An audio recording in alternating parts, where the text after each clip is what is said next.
This is a true case of absolutely grievous insult to injury, and it has to do with the parents of those who were slain in the shooting at Marjory Stoneman Douglas High School. In case you don't know the details, that shooting back on February 14th, 2018 was among the most horrific in US history. 14 children and 3 educators died. Besides the 17 injured, many others at the school that day are suing for post-traumatic stress. And it probably shouldn't need to be added, but they're doing that for very obvious reasons. And if anyone has reason to have post-traumatic stress disorder, it would seem like people who survived one of the worst mass shootings at a school in American history would qualify.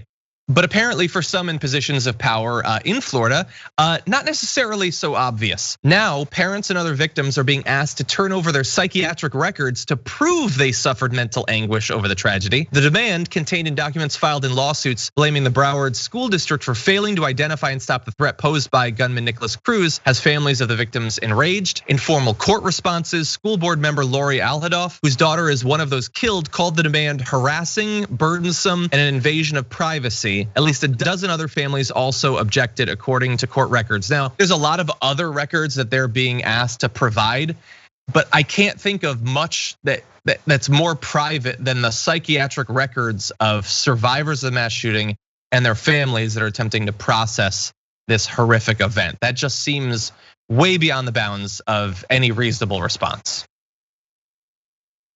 I don't talk a whole lot about mental health because it's not something that I'm personally very familiar with, but everything that's happening this year alone, like let's just take 2020 for now, in a bubble, everyone is suffering in some way, whether or not we realize it or not. Like the other day I was in bed and then I was like, what is this? Like, am I depressed right now? It like things wear you down, right?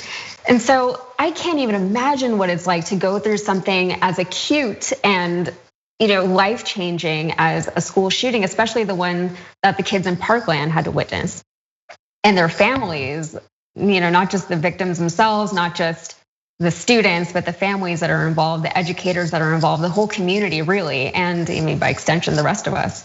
But it sucks, and it really is lacking in compassion, lacking in empathy, and it's just pushing a pro-gun agenda at the expense of everything else, at the expense of the lives of children, which is one of the most despicable things I can think of. Yeah, it's needlessly cruel, and from what I have available to me right now, I can't yet say, is this a sort of bureaucratic, inhuman cruelty that just happens in government where, just give us the information? Or is this specific cruelty targeting them? They've been the targets of specific targeted cruelty since that terrible day. So I don't know for sure, but I hope, and one of the reasons that we're talking about this story today is that public pressure as a result of this move will cause them to retract these insane demands.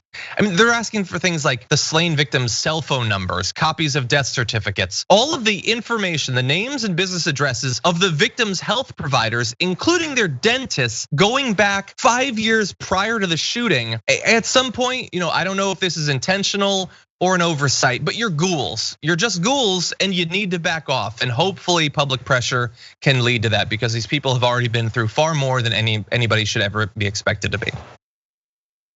Yeah, no, absolutely. Yeah.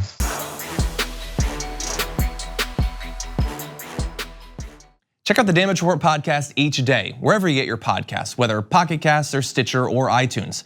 You can join me as I give you the news and stories you want, with a range of co-hosts and interview guests jumping in on the fun each day. Again, that's the Damage Report, wherever you get your podcasts. And if you get them at iTunes, don't forget to rate and review. Sometimes I'll read them live on the show.